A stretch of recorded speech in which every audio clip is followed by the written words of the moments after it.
All right. Namaste, Rajiv ji. We're live Namaste. now at the Being Yoga Festival. Thank you so much for taking out the time to be with us. I personally am Delighted to be so here. excited to speak with you.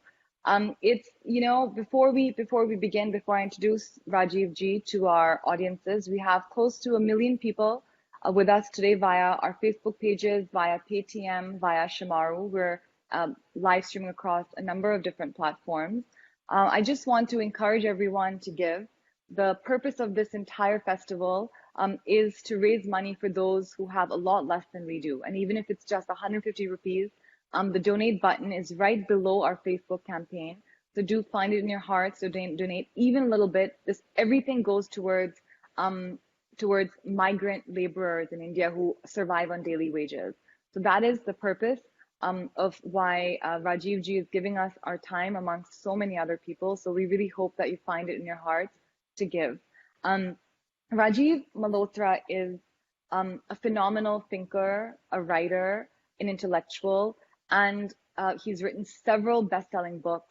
And what he does is that he brings in current affairs into perspective. He relating them to civilizations, to science, to technology, to religion, and leading for an absolutely fantastic view on things.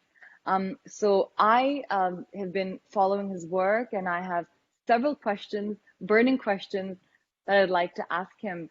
But the first one that comes to mind, Rajiv ji, history repeats itself over and over again. And what the current scenario feels to me like is as if there's a war outside or there's emergency going on. We're all locked down, or maybe there's a natural disaster that's happened.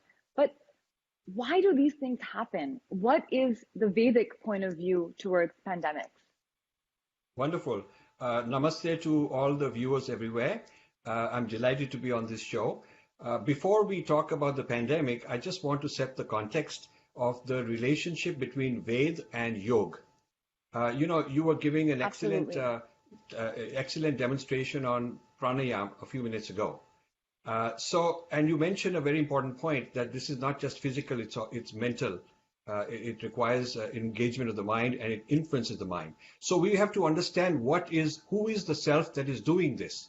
Who is the yogi? What is the yogi all about? Is it a body? Is it a mind? Is it even more than that? If you had a robot doing the same pranayam, it would not have the same effect because the robot doesn't have our physiology. So the processes of yoga are geared towards the physiology that we human beings have. And this physiology is explained in the Sankhya system, which is part of the Vedas. And this Vedanta is the metaphysical foundation on which yoga functions. So along with yoga, you have meditation, you have Ayurveda. So all of these things are one ecosystem, and you cannot sort of take it apart and pick and choose. Otherwise, you have a flea market. A lot of people have turned it into a flea market where they pick this and they pick that, but it's not really going to have the same effect. Now, people sometimes say that yoga has nothing to do with the Vedic heritage. The problem with that is that a medicine has to be taken with the right diet, with the right lifestyle, and there are contraindicated things you don't take. So the medicine will work on anybody, but it has to be taken properly. So similarly, yoga is universal. It will work for anybody of any heritage, identity, ethnicity. It is universal. But there are certain ecosystems that are part of the yoga tradition which have to be honored because it will not do the full job. It may do a partial job. It may even be counterproductive unless the whole ecosystem is part of it.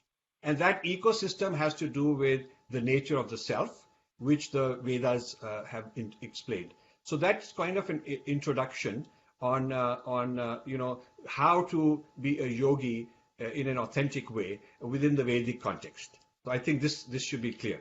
Now let's move on to your question, which has to do with the pandemic. The cosmic structure, according to our Vedas, is cyclical, and there are many evolutions, destructions, many things emanate, things manifest, and then things get dissolved. This is part of the natural cycle. So pandemics, tsunamis, volcanoes, some other object from the sky came and killed all beings at a certain point in time. That's how the dinosaurs disappeared. So these things have happened. Now, one important lesson we can learn is that the ecosystem has to be in equilibrium. Man has to respect nature. Man has not been respecting nature. Human beings have been disrespecting animals all over the place, creating pollution, deforesting, and a whole lot of greed, materialism. So this is nature fighting back. This is the one way to look at it from a Vedic perspective is the collective karma of humanity. The collective karma of humanity went so far away from the nature and the equilibrium we are part of. And so we kind of became the owners of nature rather than becoming part of nature. And so this is nature fighting back. And yoga is not only on the mat, but also off the mat. Yeah. The yoga off the mat is a yoga, the other 23 hours of your life every day is yoga off the mat, which is your attitude towards fellow beings, your attitude towards nature, towards animals, towards the cosmos, towards your own self, towards, So this is called yagna. Yagna is the equilibrium. Yagna is the equilibrium between oneself and the rest of what exists. And so, as you mentioned earlier, one has to give. You're asking people to give. So giving is part of yagna. So the yagna is not just a fire ceremony, that's just a ritual. But what it really symbolizes is the whole ethos of giving. And every moment you as a yoga teacher are giving, you should be giving. You are getting, each breath you are getting from nature, from the world of plants that have created the oxygen. So you have to be giving to nature because you cannot survive without what nature is giving to you. So this ecosystem of being a giver is part of the Vedic lifestyle. And pandemic is a way to do a reset. Pandemic is a reset, a hard reset saying, okay, guys, time to stop and take note of this. You have to take note of the bigger picture of life, of the cosmos, of nature. So I think that a wise thing after the pandemic is over in the post-pandemic world would be to kind of come back to some basics and really introspect whether humanity is on the right track or whether we need a correction. So I'll just leave it at that and then we'll continue. Absolutely. But Rajiv, I'm going to take on that point. How is it that each one of us can make this correction in our life? Following, again, the basic principles of yoga and even of Ayurveda. You've written widely about Ayurveda. You speak a lot about Ayurveda. So what are some simple things that we can do in our lives to do that reset? We've mentioned yagna over here, to give a little bit, whether it's money, whether it's time. And just on that note, if you are on Rajiv G's Facebook page, you can visit the Ear Yoga Wellness Facebook page where the donate button is for the campaign, or to our festival website, beingyogafestival.org, to give a little bit. But Rajiv G, back to you. What is it that each one of us can do to do this little bit of a reset? So, and how can yoga and Ayurveda help? Yeah. So the collective karma of all humanity is what the nature is fighting back. It's the collective karma. It's not necessarily that I did something to animals or you did, and so the nature is fighting back, but we all collectively did. And we are all consumers of the collective karma because, each time I put some gas in my car, I'm doing a transaction with the whole oil and energy industry. Each time I consume something, then how was it grown? What chemicals were placed in the soil? I'm benefiting from the consumer economy. I am benefiting from the consumer economy. And if the consumer economy is abusive towards nature, I am part of that collective karma. So we as consumers should be very careful of what we consume, whether the item we are consuming was a result of violence, whether it was a result of some harm to somebody. And if it was, I cannot pretend, look, I didn't do it. I didn't kill those creatures. I'm just eating them. Somebody cooked it and put it in front of me, and I'm just eating them, and I didn't kill them. The point is that because I'm eating it is why they are able why that industry is able to survive and thrive. So every time you consume something which was produced in a wrongful way, you are party to that karma. That is the principle. So how we engage with our consumption, how we engage with other people. Are we there to help other people? I want people to decide that the real principle of Ayurveda, yoga, etc., says you should give back more than what you consume. Your net footprint on this planet should be as a giver rather than a taker. There are two kinds of people: the net takers, who are always out to figure out what's in it for me. How do I get more out of this? And then there are net givers who are looking at it and saying, okay, how can I help? What can I do to make the situation better? And the help is not just to people you know, but anonymous people, total strangers, and in situations where you have nothing to gain. This is, this is a beautiful thought that you've given us, and it makes me also wonder how each one of us can do a little bit more. But we have about 7 or 8 more minutes left, and these are some questions that I myself have been thinking so much about. And I've done a little bit of study on it myself, but not, of course, as much as you have and gone to that kind of depth. But you talked a lot about consumerism, and the West is like and that's why I feel like the US is possibly one of the worst hit places, because But even India, you know, but even even India India, has become a even consumer. India. I mean, I don't give them a free pass. Indians, the youth, have become Of course, they're chasing Americanism, and not even absolutely, and not even absolutely, genuine Americanism, but fake Americanism. It's sort of like a yeah, bandwagon to absolutely, become more American and pick up the bad habits. Americans have lots of good habits also.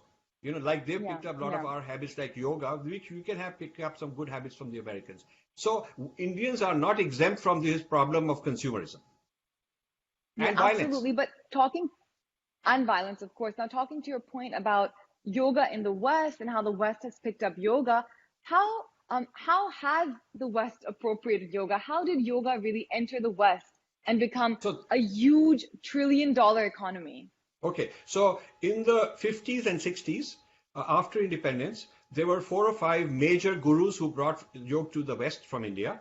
And I've interviewed most of them. I knew Maharishi Mahesh Yogi. I know Yogi Amrit Desai. He's the only one alive in the late 80s in Florida. Hmm. And I knew Swami Satchidananda. I knew most of them.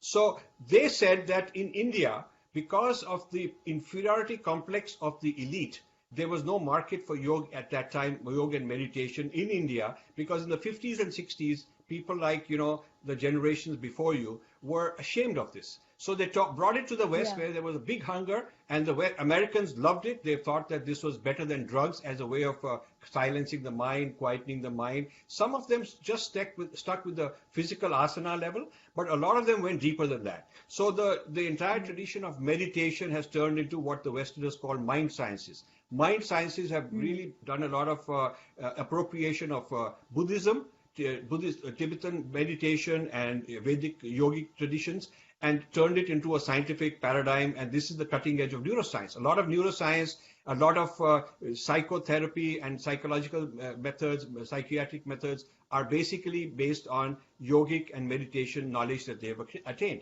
So yoga went from relaxation to new age to counterculture, then it entered science, then it entered lifestyle, how to slim and look better, and better grades in college and for sports and all of that stuff. And then some people started decoupling it from the Indian roots because they wanted to appropriate it. One of the Yeah, problems with yeah. the Indian tradition, which I write about a lot, is how our knowledge has been taken, And decoupled from our appropriated. sources, Mm. reappropriated as westernized and sold back to Indians. And then Indians love it because, some white person is praising us, so it must be good.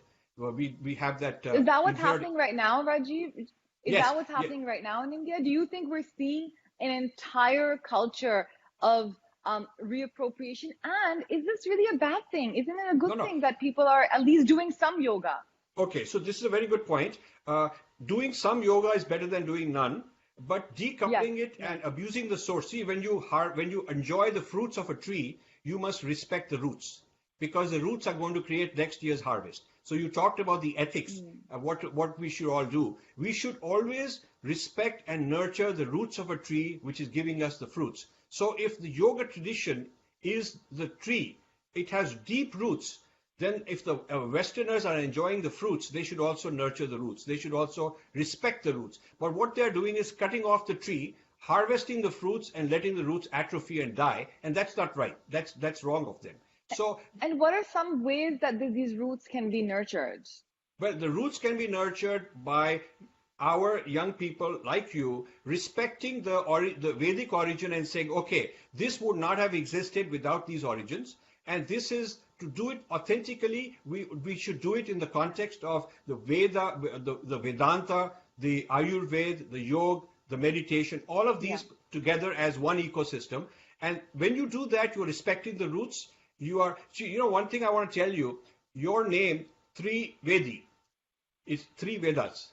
So you come from the background of people who were honored, and they were in charge of, they were the trustees of keeping the integrity of these three Vedas. There are Chatur Vedas, four Vedas, three But they were Vedas, also two a Vedas. little lazy because they forgot the fourth one, right?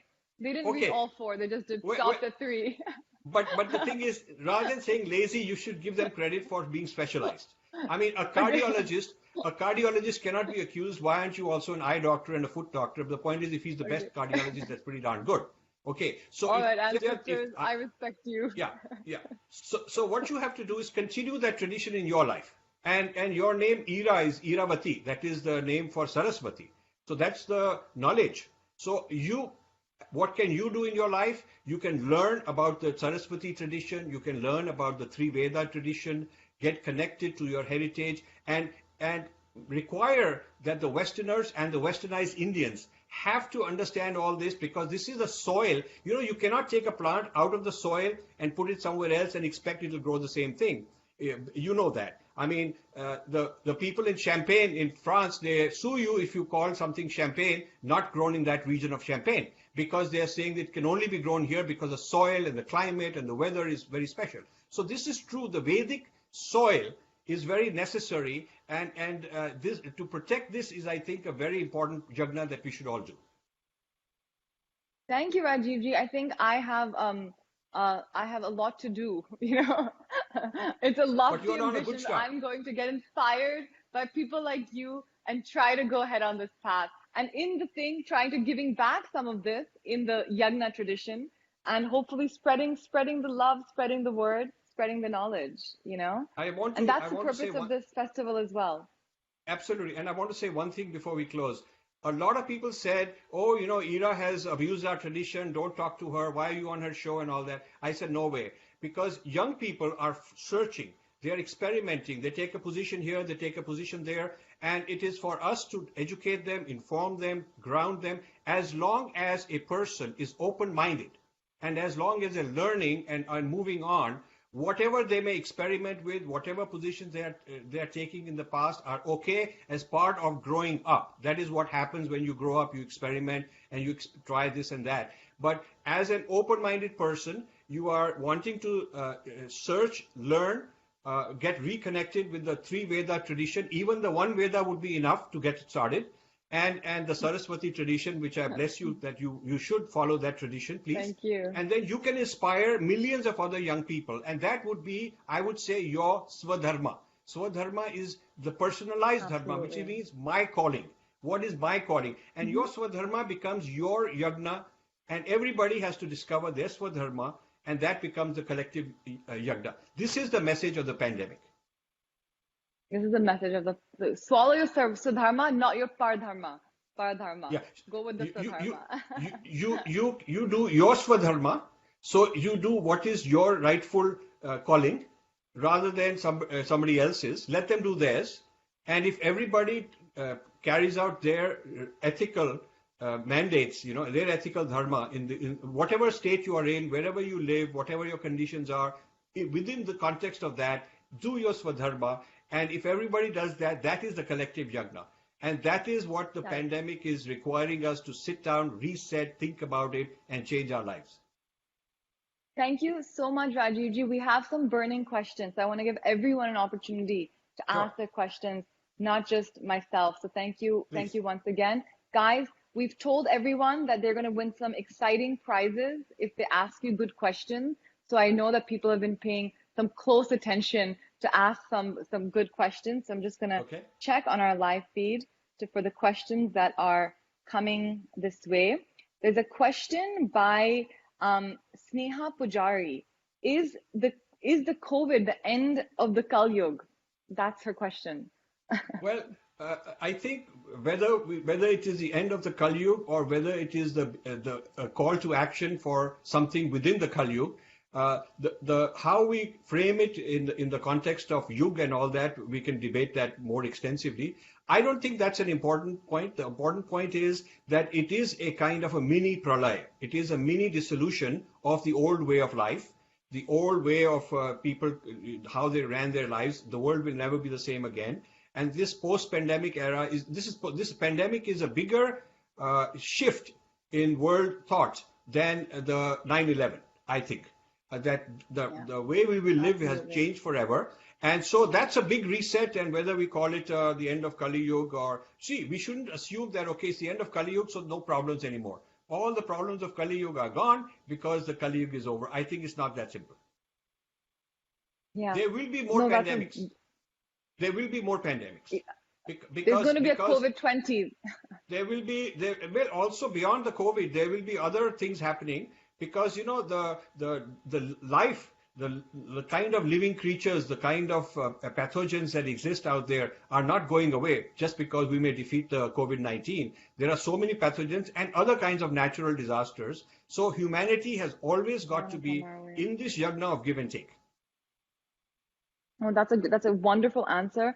Rajivji, with another question by Rima Darira. She's saying, can Ayurveda cure the COVID-19 pandemic? Or are there, I guess, lessons from Ayurveda that can help? Yes. So here I want to tell people, if you go to our YouTube site, we are having almost every day or every week we are having 2 or 3 of these sessions with eminent doctors of all of Ayurveda. So you go to rajivmalhotra.official. That is my YouTube channel. Rajivmalhotra.official is also my Facebook channel. We have 7 million followers in Facebook, and so you can join. You can join the YouTube channel. And on Twitter, we have at Rajiv Message. We also have Instagram at Infinity Foundation .official. So if you go there, you will see an ongoing discussions with Ayurvedic doctors, and the answer is yes, because the short answer is yes. The Ayurveda gives you so many ways to improve your immune system. As yoga, you were explaining, the pranayama will improve your immune system. So will Ayurveda. So a pathogen is an external entity that is invading your body. Some people are strong, some people are weak. So why are the older people more vulnerable? Why are the people who have pre-existing medical conditions more vulnerable? Because their immune system is weaker. So if you use Ayurveda, yoga, meditation, these kind of things to improve your immunity, it doesn't mean your chance goes down to zero, but you're certainly going to be better off. Okay, wonderful. So everyone do visit Rajiv Ji's website. There's a lot of good tips there. I myself have been checking it out, and there's a lot of great information. Do a daily practice of pranayam, even if it's for 5 to 10 minutes. This is a very good goal to have during this time. And try Yes. to follow some basic principles of Ayurveda, simple little things that you can try and do in your daily life. We have we have a lot of questions coming in. Um, there's a good question by Suresh. It's an interesting question. What happens when people feel that their own swadharma is in conflict with somebody else's? Well, your swadharma, you do your swadharma, and as long as you are not harming anybody else, you do your swadharma. If they don't like it, they have to do their swadharma. The fact that I'm living a certain lifestyle may be that somebody else doesn't like. I'm not impinging on them. I'm not requiring that, the other person has to be like me. I'm giving them the same freedom that I have for myself. So if my swadharma is not imposing on anybody, I'm doing my duties towards children, family, neighbors, employees, the cosmos. If I'm in my relationships with third parties, I'm not harming anybody, then I certainly have the freedom to follow my own swadharma, and so should you. Great. And our last question of the day. Um, how do we, by Ayush Pant, how can we slow down our pursuit of pleasant sensations and how do we attain real happiness? Okay, this is a question for a yogi because when you do yoga, you will at some point begin to, firstly, you feel relaxed, then you'll feel mentally relaxed, then you'll eventually you'll experience Anand. Because the nature of the self is Sat Chit Anand. That is the nature of who we are. We are not born sinners, we are not fallen sinners, or any those kind of things don't apply to the Vedic paradigm. We are born Sat Anand. We have that in us. So if the essence of each one of us is Anand, when you clean up the mess, when you clean up all the vrittis, chitta vritti nirod yog, that is what Patanjali says. When you clean up all the disturbances, all the emotional chaos, all the psychological chaos, all the mental disturbances, the cognition becomes exceedingly clear, and then you experience Anand. And once you experience Anand, then you can go and help other people. If you are yourself troubled, and if you are all these sanskars and conditions of selfishness and greed, then if you go out and try to help other people, it'll be with a selfish motive. So first you have to do the yoga to become clean and clear and live in anand and bliss without depending on external stimulation, without depending on external goodies, without every few minutes, okay, I have to check my email. No attention. You can't suffer from attention deficit if you are a yogi. So your attention span is long, and you are still. Mental stillness gives you anand. If you are experiencing that, then actually a lot of your problems go away right away. So thank you, Rajiv ji, for your time. Thank you, everyone, for joining us. And Thank please you, stick everybody. on. We have Deva, Prenal, and Mithane coming for some chanting. So we would love to have you stick on with us and Thank enjoy you so much. some of the Sachitananda that they will bring us. Thank you again, Rajiv ji. It's been an honor and a blessing to have you with us at the Being Yoga Festival. And Thank you. thank Thank you. you. I'm You're going to doing a end good this. job having this Thank festival. you. Thank you. Thank you so much, Rajiv ji. Thank you. I'm going to end our live right now. Thank you.